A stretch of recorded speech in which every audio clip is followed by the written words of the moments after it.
Good morning, everybody, and welcome to November's Inner Circle Workshop at a goofy time of the month. Normally, we're doing this the last Wednesday of the month, but if you are unfamiliar, there's a standing holiday towards the end of November that kind of puts a kink in our plans. As always, good morning, everybody. If you would do me the biggest favor ever, jump in the chat box and let me know that you can hear me, say good morning, all that kind of stuff. And also, if you would, I would appreciate it if you let me know tell me if you are leaving your house to travel over the holidays. Let me know how far you're going. I'm curious to know who's going the furthest, if you will, for the holidays. And so if you're leaving your house, also let me know that you're leaving and how far you're going. And let's have a little competition here and see who's going the furthest away. Can all of you hear me? We good? Just want to make sure I haven't gotten anybody. Oh, wait. Maybe. Where's the Q&A box? Chat is disabled. Weird. What is going on? Let me see if I can't, let me see if I can't fix this. Chat's disabled. I ask you guys to chat and then I disable the chat box somehow. Attendees can chat with everyone. All right, try it again, everybody. Go to the chat box and see it. Tell me if it's working or not. By the way, thank you for letting me know the chat box is disabled because hey, there we go. I see people in here, but I didn't know if you could hear me or what. Okay. Anyway, now I know you can hear me.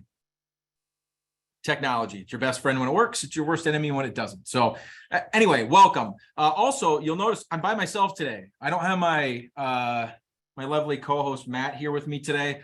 Unfortunately, Matt's got what everybody's got right now. I got a text from him this morning that he's under the weather, and so he's not here. I just got over it. I don't know what the deal is this year, but a lot of cold going around, a lot of normal cold. I will take all of this over being quarantined. So we're just kind of back to winter, a normal winter where everybody just gets sick. So anyway, it is November Inner Circle Workshop. We're going to get rocking here. We're going to do some housekeeping up front like we always do, and then I'm going to jump into the content for today. If this is your first ever Inner Circle Workshop, we're super happy that you're here. These are meant to be fun, and they're also meant to be educational. And so this month's topic is end of year planning. What are the things that you need to keep in mind before the end of the year? And so we're going to get to that. And again, if this is your first one, what we're going to do in a couple of minutes is we're going to pull up a fun and friendly quiz. It's not graded. I can't see anybody's specific answers, but we just use that quiz to kind of walk through the content for today. And also, this is our last Inner Circle Workshop of 2022. Sad face, I know. But we don't do one in December for obvious reasons, because it's always supposed to be towards the end of the month, and with the Christmas and New Year things going on. Man, some of you are going a long ways away, by the way.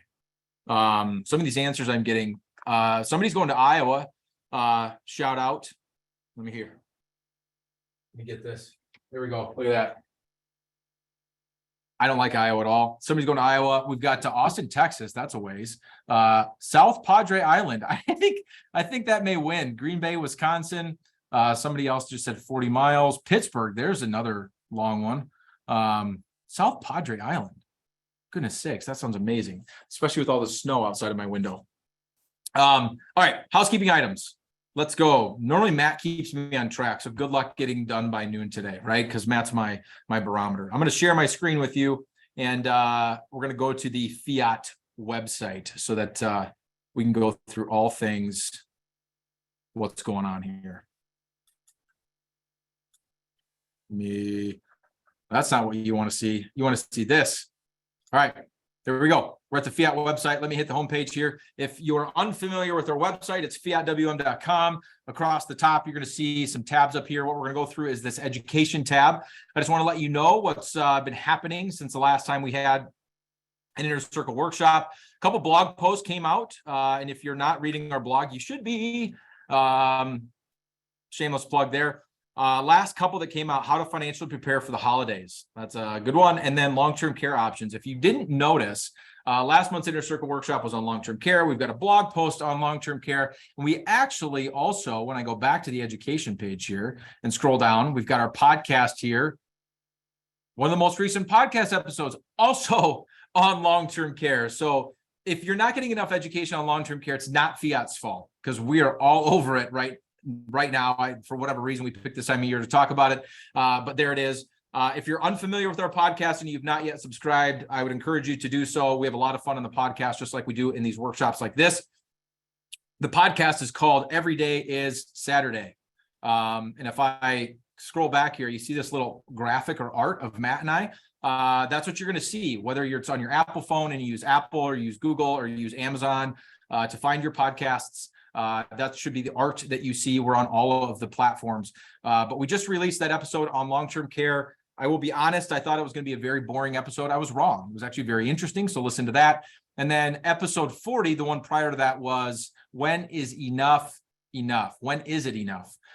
This is, I believe, chapter 3 of The Psychology of Money. Again, if you're following along on the podcasts, we've been going through this book called The Psychology of Money, kind of chapter by chapter. And so we sprinkle a chapter in from time to time. And so that's what we've got going on. And again, if you go to the events tab here up top, I clicked on that, and then you see Inner Circle workshops, which is what we're doing today. Hit view all. Unfortunately, there's nothing to register for, because like I said before, we don't have a December Inner Circle workshop because of the holiday season. So we'll be back with you in January. We do not have the January 1, the topic picked out yet, which is why it's not up for registration. But we will be doing that very shortly. And once we get that all kind of squared away, we'll send out all the email updates like we always do, and make sure that we've got some good content for you at the beginning of the year. So all that to say, we also pick out a random social media follower every single month.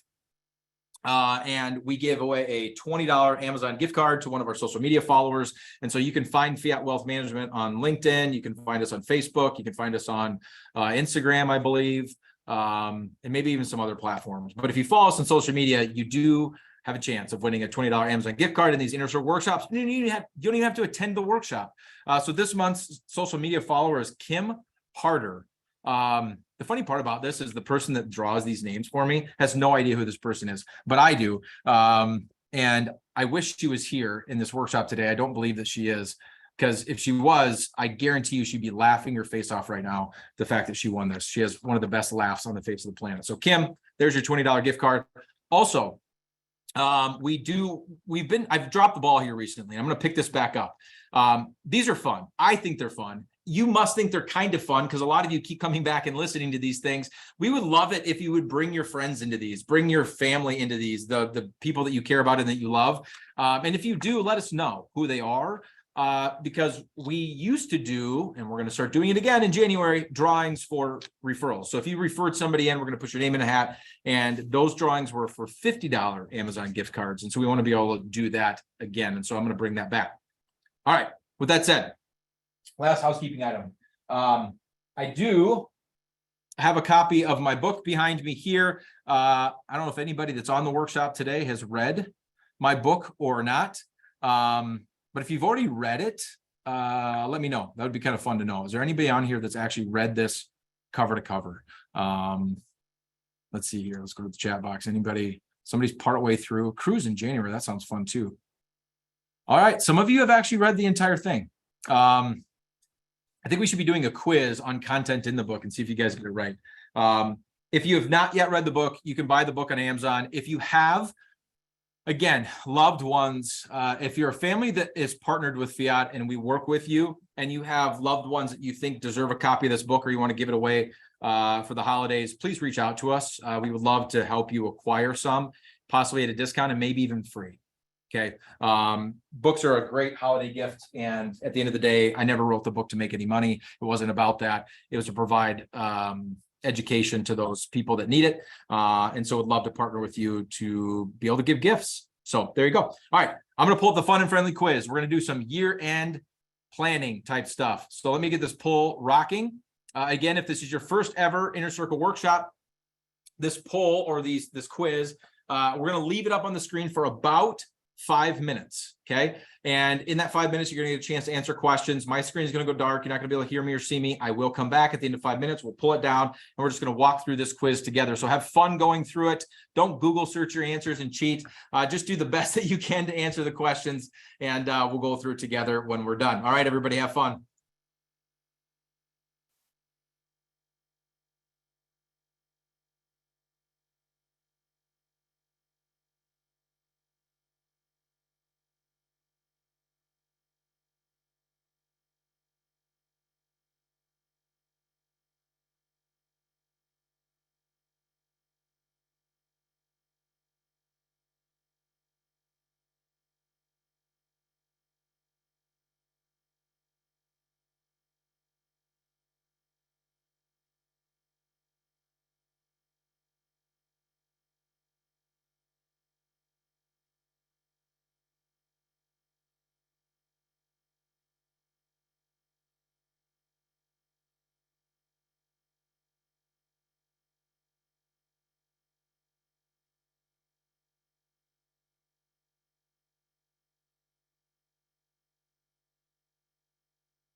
All right, I'm going to give you about 10 seconds. I'm going to pull that poll down. Pull that poll down. That's sounds ridiculous.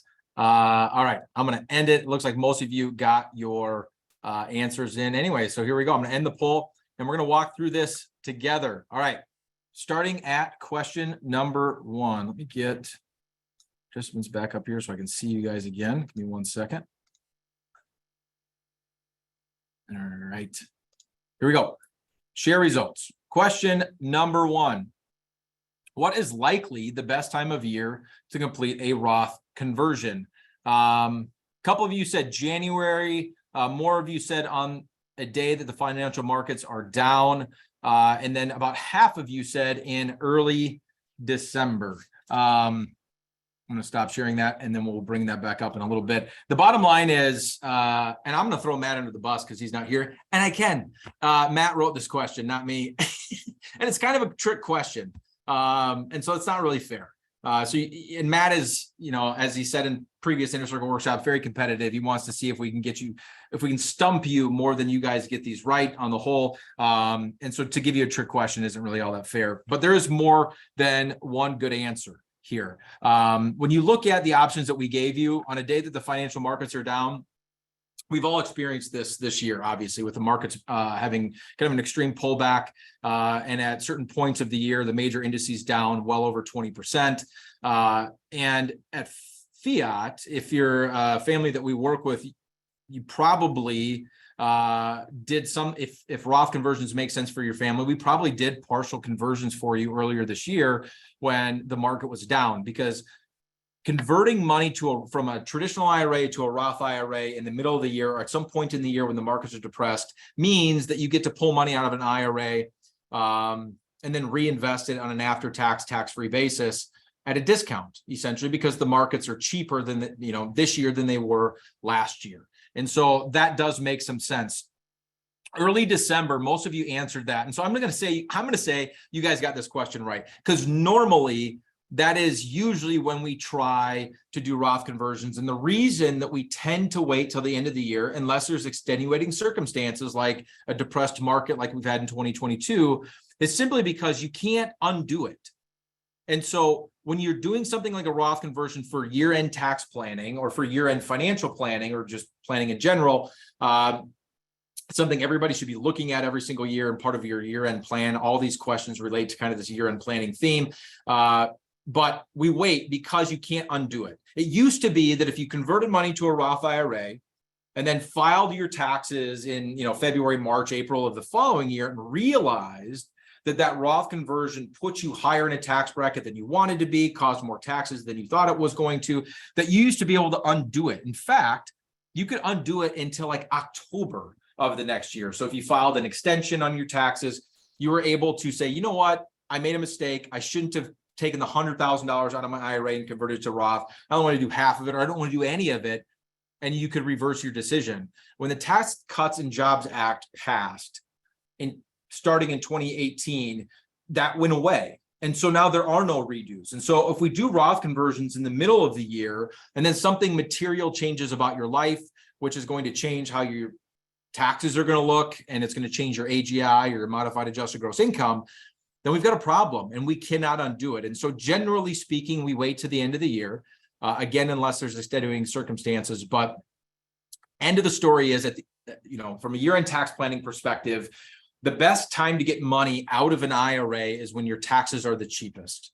Now, some of us take money out of IRAs every single month to live on, and it's just kind of part of our daily cadence or our monthly cadence for cash flow planning. And if that's necessary for you, that's different than this idea of I've got all this money sitting in a pre-tax bucket. I don't know when the best time to pay the bill is on this. Well, the answer is when it's the cheapest. And that's part of that year-end planning and figuring out if 2022 happens to be a year where there's some wiggle room in the tax code for your family to be able to pull some IRA money out at what would be considered a good rate for you. And that's also completely relative, right? We've got some families that have effective tax rates in the single digits, and other families that have effective tax rates that begin with a 3. So it's all going to be relative there. All right, let's go to question number 2.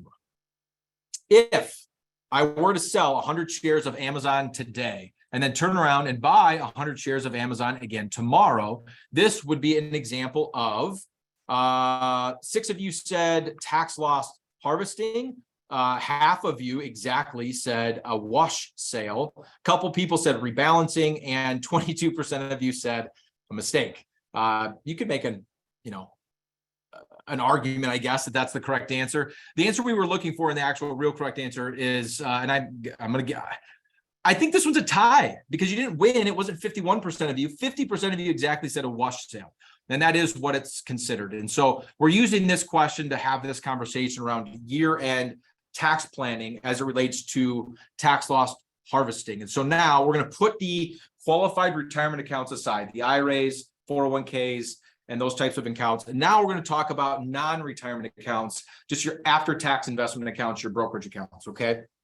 And so these are not tax-deferred accounts, as you guys know. These are taxable as we go, and they're taxed differently. They're taxed as capital gains, either short-term or long-term. But at the end of the year, you can be purposeful about when and how you sell out of these positions, and purposely either try to take taxes into your life and sell an Amazon stock and take the gain because you can afford the gain that year or for whatever reason, okay? Or you may be sitting at a loss, like in 2022, everybody in here has positions that have taken a loss. And so if that is in your after-tax account, we can purposely sell those positions, take that loss and bank that loss from a tax purpose standpoint. What they do not allow you to do is sell Amazon, take the loss, and then just rebuy Amazon the next day. That's called a wash sale. If you want to sell Amazon, take the loss and then buy Apple the next day, you can do that. But you cannot buy the same stock. You have to buy something different. And so the bottom line is, if you want to get back into Amazon, we got to wait 31 days to do that. And so there is some tax planning here, but of course there's an investment impact to these decisions as well. So we're going to be cognizant of that. In a year like 2022, generally speaking, what we've been doing here at Fiat for a lot of the families is looking at opportunities to bank some of the losses that have come through the markets. It's kind of turning, lemonade out of lemons kind of situation. Like, hey, we took some losses. How can we use these losses to our favor? Well, for some people, they're sitting on, investment positions you've been in for years and years and years and got all these pent up gains that we've never paid taxes on. And so we can use some of these losses to offset future gains. And so just know that if you're not auditing, because I could go through all kinds of examples here and anecdotes, but if you're not auditing your non-qualified accounts or your after-tax brokerage accounts at the end of the year to see if there are opportunities to take advantage of market movements and gains and losses, then you should be. Now, it doesn't necessarily mean, and this is true of almost every question that we're going to pose today, that you should be doing this or that you should be making any changes, but you should at least be looking at it before December 31st. And so if you want to make some trades to take advantage of some of the losses or gains inside of the account, that you can. Okay, I think that's all I want to say on that. Let me check the chat box here. It's nice when Matt and I get a kind of yin and yang because while he's talking, I can check the chat box and vice versa. So anyway, all right, I'm going to move on to the next question. Question number 3. Another Matt question, if you can't tell. The most important number, in our opinion, in retirement planning is, and we gave you an opinion question, but we're asking you for our opinion. The size of your nest egg, 3% of you said that. How much you spend each month, year, and et cetera. 34% of you said that. How much of your income is guaranteed? Couple of you there. And most of you answered your risk number. Well, in our opinion, on this question, the answer we were looking for is how much you spend each month and each year. Because when you start to think about it, from a year-end planning perspective, okay, it's now November and we're looking towards 2023 or kind of the end of this year and trying to figure out from a cash flow perspective, what does it take for your family to live on? How much cash do you need to live on? Where is that paycheck going to come from? What guaranteed sources do you have coming in the door? Things like pensions, annuities, Social Security, things like that. And where's the rest of your income coming from? Is it IRA distributions? Are we living off of interest or dividends? And try to get a general sense of the lifestyle you want to lead. And if we can figure out the lifestyle that you want to lead from a family perspective, we get to back into all of the other things that are being discussed, like your risk number and how much risk is appropriate for your family to be taking is all relative to how much money you want to live on. How much money do you need in retirement is all going to be relative to how much money you want to live on. What should we be doing from a tax planning perspective is all going to be relative to how much money you want to live on and what you want your budget to look like. And so it's vitally important that at a foundational level that is chosen first, and then we reverse engineer everything else. One of the biggest problems we see with the way people do planning on their own, and sometimes with other advisors as well, in general, is they get so worried about, well, I need to get 7% rate of return. Why? I need to get my, I want my Social Security to be $3,000 a month. Why? What are you trying to solve for? What is the purpose of that? And how does that fit in? If you don't start with the right thing, which is your cash flow and what it requires for your family to live, or what you just want. I keep saying requires for you to live, but that's not fun. That's not every day is Saturday. What is the lifestyle you want to live? What does that cost? Is it 50 grand a year? Is it 100 grand a year? Is it 150 grand a year? And then we get to start answering some of these other ancillary questions. But in our opinion, what's most important is that at this point of the year, there's a review of your cash flow. And how did you feel about your cash flow this year? Did you like the lifestyle that you led? And should that be the number that we use going into next year? Or do you want to take an extra trip next year? And so we need to increase your budget. Or did we give you a budget of 100 grand and realize you saved 20 of it? And so you don't really need that much. But starting there is vitally important to helping answer all the other questions about how you should be invested, how you should be, purposely manipulating your taxes or moving money around, or any of these other ancillary things. So, all right, moving on to question number 4. The most important piece of estate planning is 53% of you, the majority of you said ensuring that your beneficiaries are up to date. 22% said putting a trust in place, 13% healthcare directive in place, and then 13% of you said putting a place a TOD or transfer on death.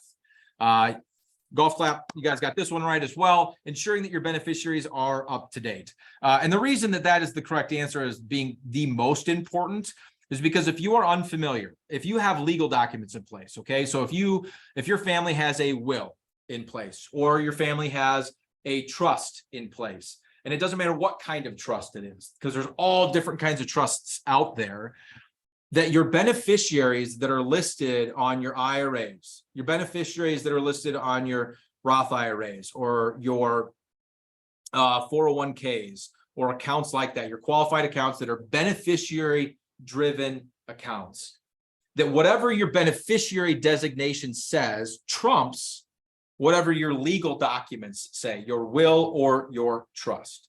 So we've seen this. I've got anecdotal stories of people that at one point in their life named a beneficiary on an IRA or on a 401k or something like that. Let's just say it was an ex-spouse, but then they get remarried, and then in their new marriage, they go and they create their legal documents. They create a will or they create a trust.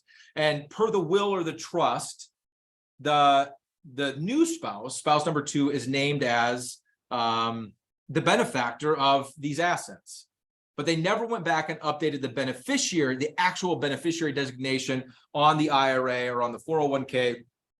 And at the end of the day, the courts are going to decide that the beneficiary designation is going to win the day, and the ex-spouse may get that money.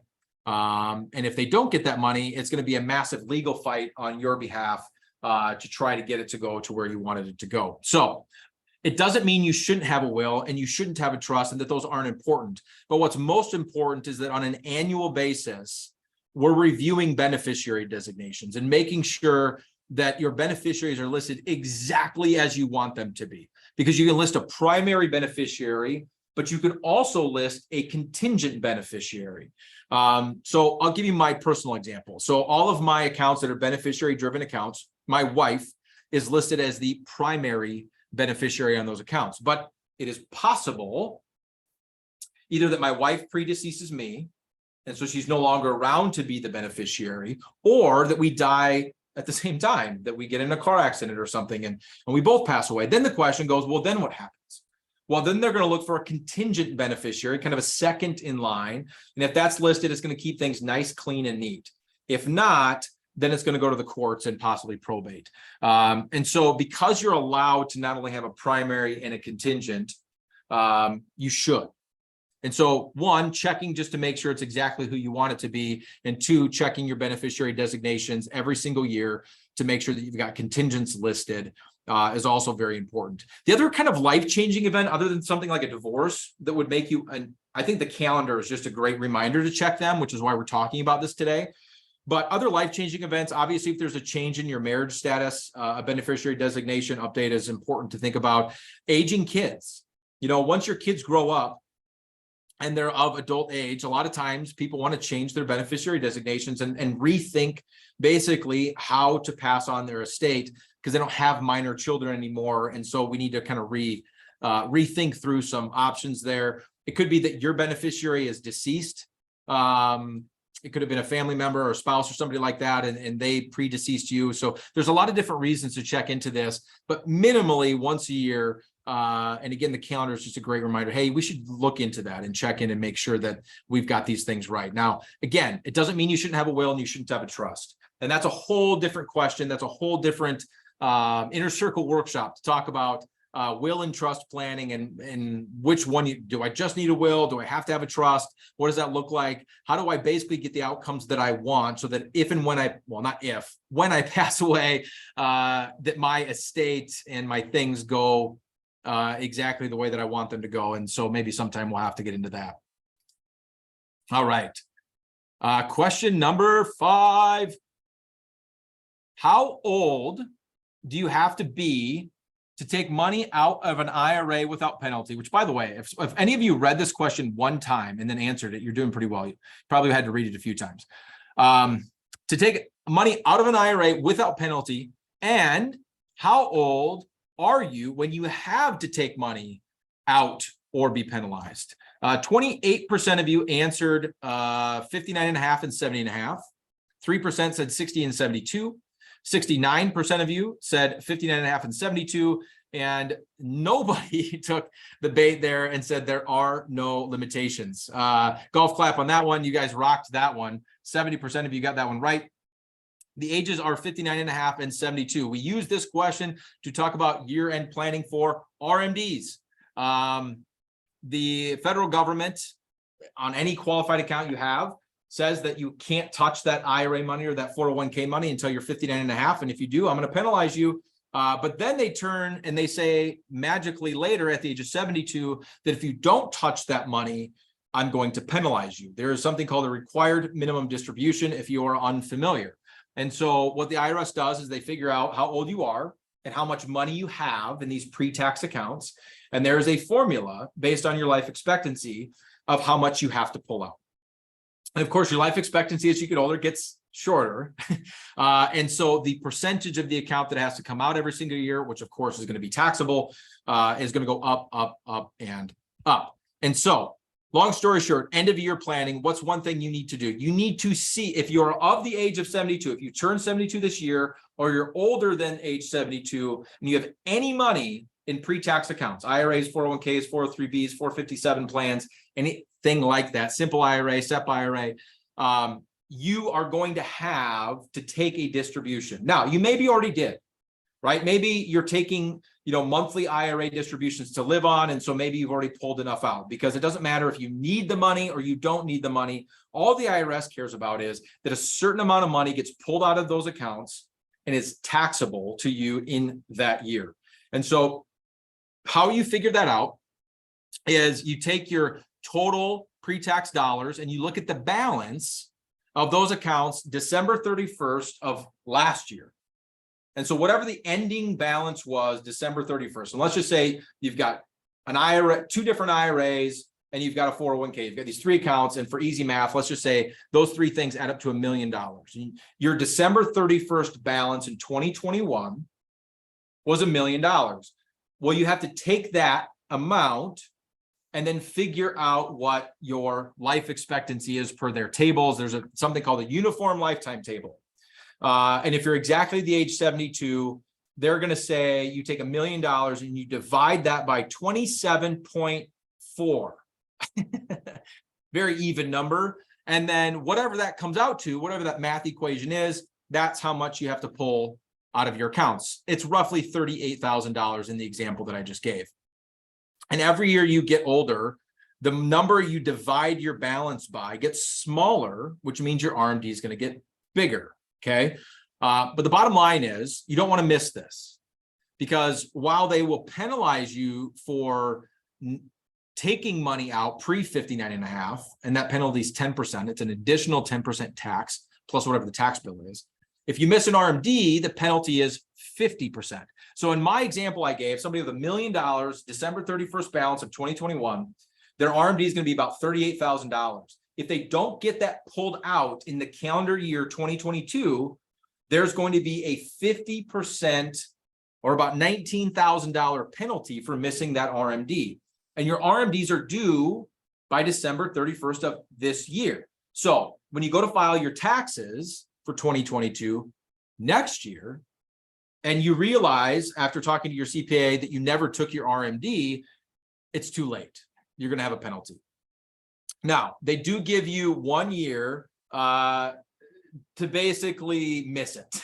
Your very first year, the year you turn 72, they will allow you to pull your RMD as late as April of the following year, but then they will never allow that again. And so from an end of year planning perspective, it's always good to do an audit of your total qualified monies, qualified being pre-tax dollars, pre-tax retirement accounts.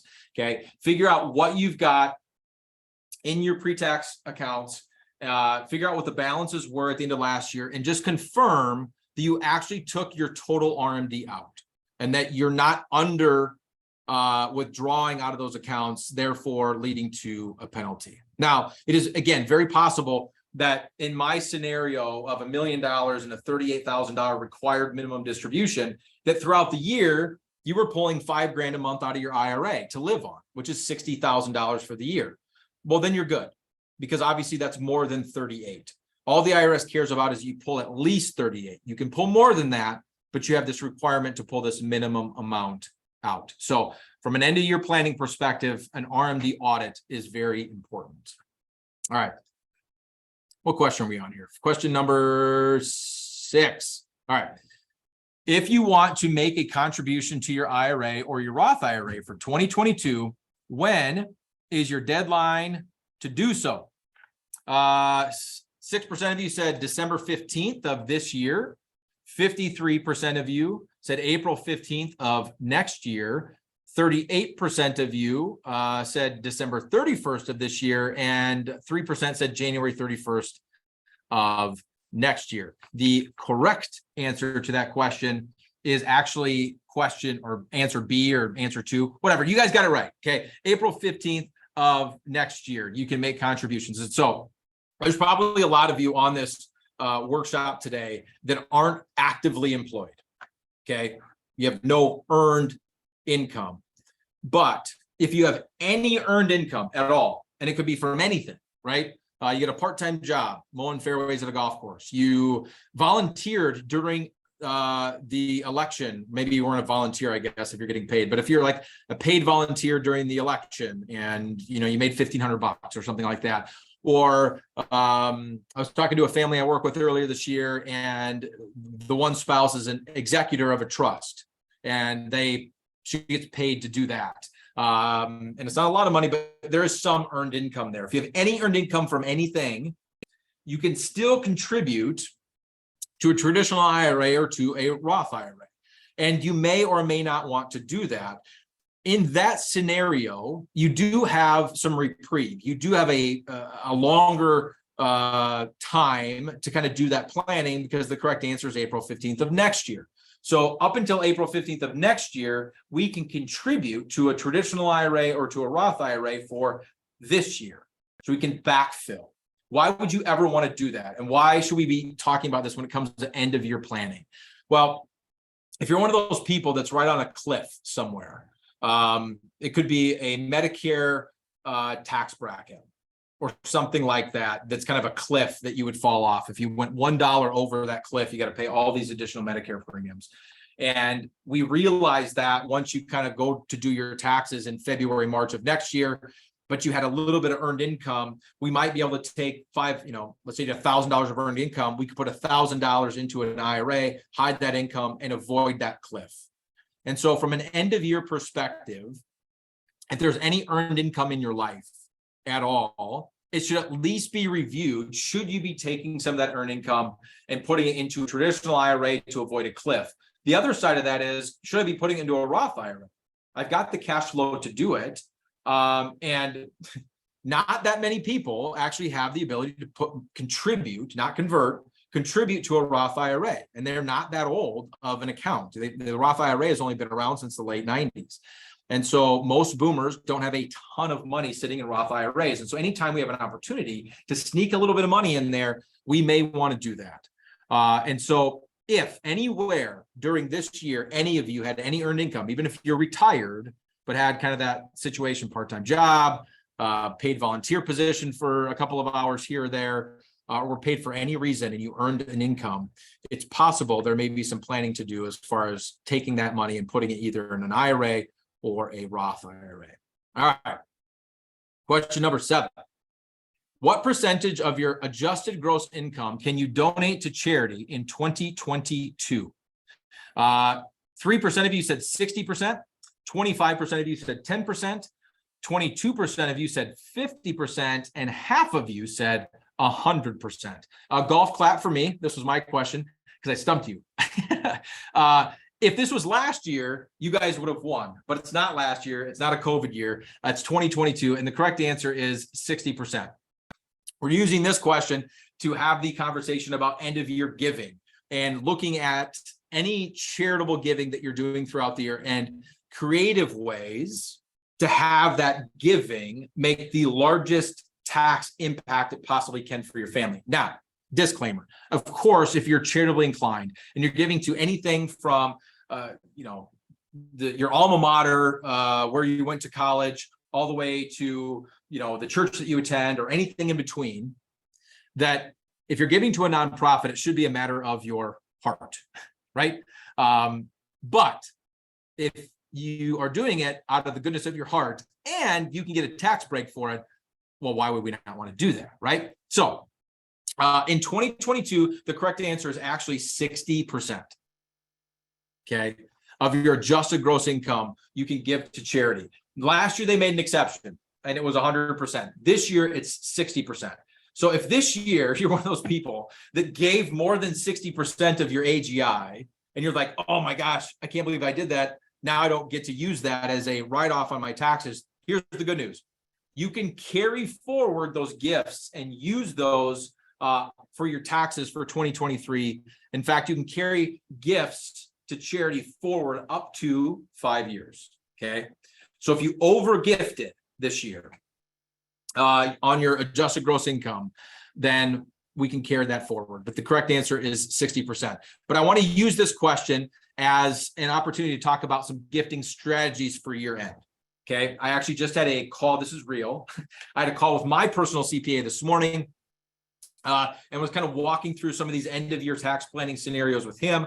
And one of the things that we talked about was gifting and some of the gifting that I wanted to do before year end and trying to decide if I should do it by December 31st or if I should be moving those gifts into just, January 1st or later and count that towards 2023. So because we live in a time where the standard deduction is so high, every single person on here has a high standard deduction, relatively speaking, to what it used to be. It's hard for people to itemize. And if you're unfamiliar with that language, just know this.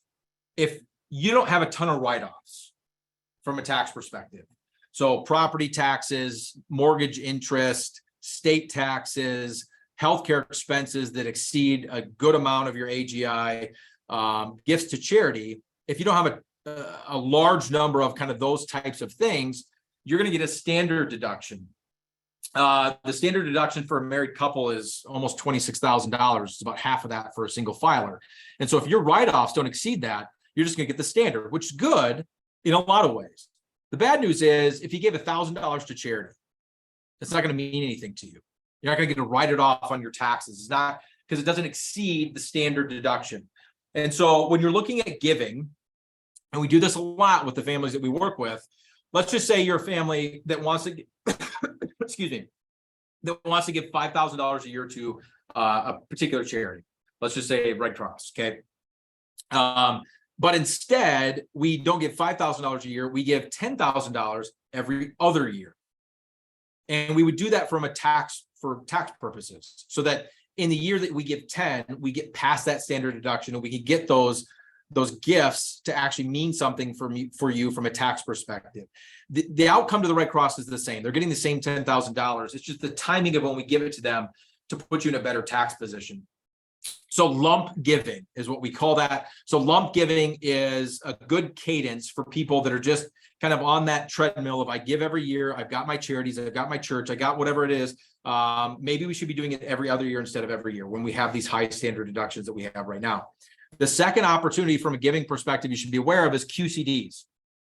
So if you are of RMD age 72, we already went through this. The IRS forces you to take this money out of your qualified retirement accounts, your pre-tax retirement accounts. You can give that RMD directly to charity. It cannot touch your bank account, okay? You can't take it into your life and then put it in your checking account and then go give it to charity and call it a QCD. It's got to come straight out of your IRA and go over to that charity. It's non-taxable to you. It satisfies the RMD, and it's non-taxable, obviously, to the charity. What's interesting about QCDs is that they're amazing because it allows you to double dip, right? Take advantage of the full standard deduction and still give this money to the charity that you have to pull out anyway. But when they changed the RMD age, because it used to be 70 and a half that RMDs kicked in. A couple of years ago, they changed it to 72. They did not change the QCD age. So QCDs, you can still do the year you turn 70 and a half. So there's this weird 18-month gap between being able to take advantage of QCDing IRA distributions before your RMDs actually kick in. Last kind of thing I want to bring up, or maybe two more things, is highly appreciated stock. So if you're one of those people that bought Apple stock 20 years ago and you're sitting on all the gains, the thousands of percent of gains you've gotten in Apple stock, you know that if you sell that stock today, you have to pay the taxes on all of the gains. And if you sell the stock, take it into your life, and then donate it back to charity, you get to write some of that off, right? But you're not going to get the full effect of it. But if you gift the highly appreciated stock to the charity, so let's say you bought Apple stock at $1, now it's worth $100, you would have to pay taxes on the $99 of gains. If you gift that stock to charity, they don't have to pay that tax bill. So highly appreciated stock is another really creative way to do some giving. Beyond that, if you want to get even more creative, kind of like, giving 401 senior level class stuff, you can get into trusts that do some pretty cool stuff with giving. Charitable remainder trust, charitable life access trusts, things like that. If you want to do some really high level giving, or a donor advised fund, the bottom line is this: at the end of the year, giving should be part of the conversation. If you're one of those people that's going to be generous every single year, we need to have a conversation about how to structure it in your life so that the outcome of your heart is done. It's still, what is the word I'm looking for? It's still achieved, maybe. But we also get the max tax write-off we possibly can because of your generosity. So somebody just told me the clock behind me is slow. That is hysterical because you're 100% right. And it really bothers me. I just put brand new batteries in it and it's not keeping up, which is really frustrating. A clock has one job, right? And if you can't do that job, come on. All right.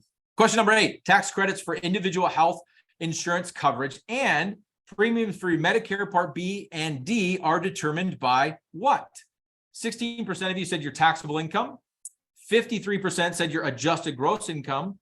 31% said your modified adjusted gross income, and nobody took the bait on, is this question in Spanish? Come on, somebody's got to have a little bit of a sense of humor with me here.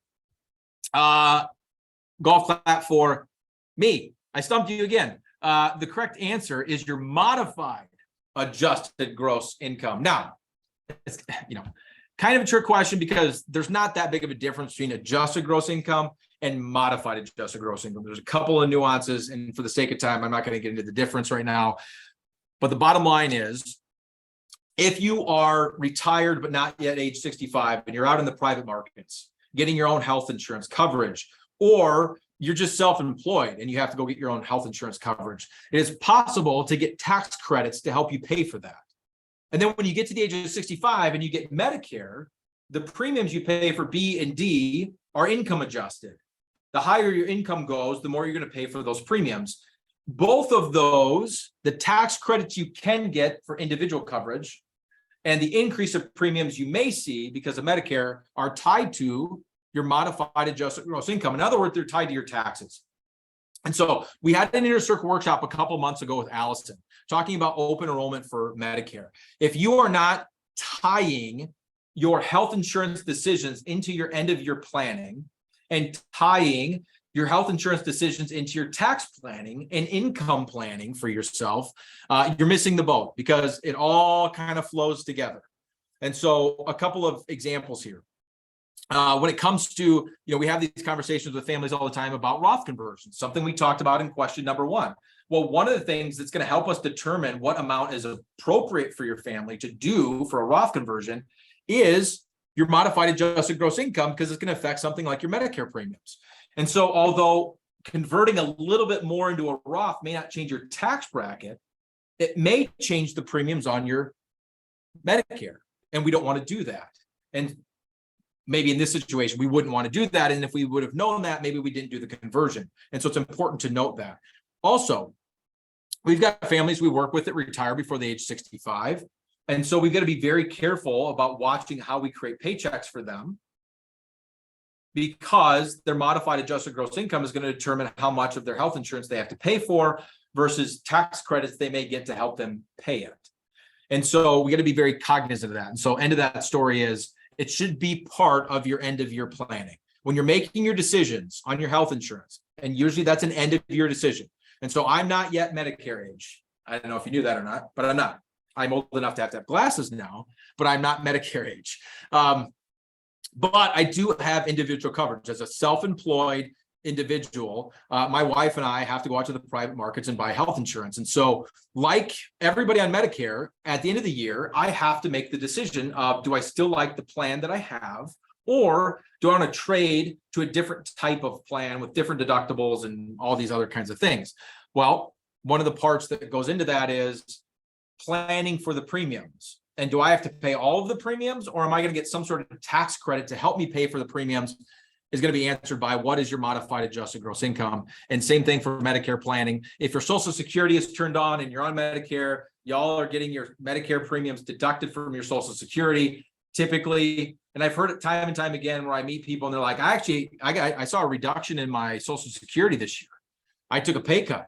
I didn't know Social Security could do that. I didn't know that my Social Security could go down. And dug into it and realized Social Security didn't go down at all. Their Social Security actually went up with the cost of living adjustments, but their Medicare premiums went up significantly. And so they netted less. And so again, it needs to be part of your end of year planning. All right. Last question, the fun one. Here we go. What time is it actually? 11:54. Look at Matt's not even here to keep me on time. It's 11:54 and we're at the last question. This is rockstar stuff. All right. Question number 9. The highest grossing Christmas movie of all time is 6% of you said Elf, 25% of you said Christmas Carol, 56% of you said Home Alone, and 13% of you said Grinch. The golf clap goes to me. Again, I am rocking this. The correct answer is actually the Grinch. I got to be honest, guys. I would have totally got it wrong too. When I looked it up, I thought for sure Home Alone was the right answer. I would have guessed Home Alone too, but it's not. In fact, I got the numbers here for you. So Elf, which is a wonderful movie, is 225 million. A Christmas Carol, 325 million. Home Alone, 476 million. The Grinch, the new one that came out in 2018, $512 million. Now, if any of you in here know who Ashley is in our office, Ashley is already, she has a Christmas tree in her office. She's playing Christmas movies on her TV while she's working. She is the height of all things Christmas. So Ashley, this question was for you. Because she's watching all these Christmas movies. She's like, what Christmas movie should I watch today while I'm working? Well, you should watch The Grinch because it's the highest grossing movie of all time. Anyway, thanks for joining us for the November Inner Circle Workshop. This is pretty sad, guys, because this is it. This is the last Inner Circle Workshop for 2022. We do record these. And so if you know other people, friends, family, loved ones that would benefit from listening to a workshop like this, we can send recordings out as well. We genuinely, and I just got to say this right now, so stick with me, don't log out just yet, because this is our last one for the end of the year. Matt and I genuinely love doing these. Like, these are just really, really fun for us. Education is the high point of my job. Like, if I could kind of create kind of a perfect day in the life of owning a wealth management firm, this would be a massive part of it. And so the fact that you guys show up, the fact that you're talking to me on this chat box, and I think getting something out of it, otherwise maybe you wouldn't continue to show up, is amazing to me. And one of the things I would like for 2023, if you want to take the time, that would be absolutely wonderful. I greatly appreciate it. Let us know, one, what we could do to improve. If you think there's anything we could do about our Inner Circle workshops to make them better, please let us know. But even more importantly, I think, give us feedback on topics you'd like to see next year, because we are in the process of kind of building the calendar out for next year and trying to decide on the topics that we're going to cover during these Inner Circle workshops. We'd love to get some feedback from you on some of the things you'd like for us to talk about. We don't always get to them. We've gotten feedback in the past, and they're just topics that we either don't get to, or we think that the masses wouldn't necessarily appreciate. But again, we'll take any and all feedback that we can get. But thank you so much for being here. We know that when the markets go down, even though from a planning perspective, if we're doing things correctly, that should be very low on the level of importance in an ideal world. But I also know that emotionally it's tough. It's tough to watch, and it's tough to watch your account balances go down. It's tough for me just as it is for you. That said, we planned for this, right? If you're a family that works with fiat, we never plan for the market to go up every single year. And if you have any concerns at all, and you haven't talked to your advisor recently, or even voiced those concerns, please let us know. Because if you're going to live an everyday Saturday lifestyle, which is what all of you should be doing, these concerns about the market just shouldn't be a part of your life. And there's got to be a way for us to, impart some additional education, or just kind of have that conversation, kind of that, I just needed to talk to somebody type conversation. But for whatever it is, we know it's been a tough year. We thank you for all of you guys for kind of sticking with us. But again, if we're doing planning correctly, these ebbs and flows in the market are expected. They can't be avoided, and they're planned for. And you should all feel really good. So I genuinely hope all of you have a wonderful Thanksgiving and a wonderul Christmas. Thanks for letting me know where you're going. In fact, the person that's going to South Padre, you win. They even told me it's 1,577 miles. So that's pretty funny. Have a wonderful rest of your day. Thanks for joining us for our last Inner Circle Workshop of 2022. And we hope you will all be back in 2023. See you, everybody.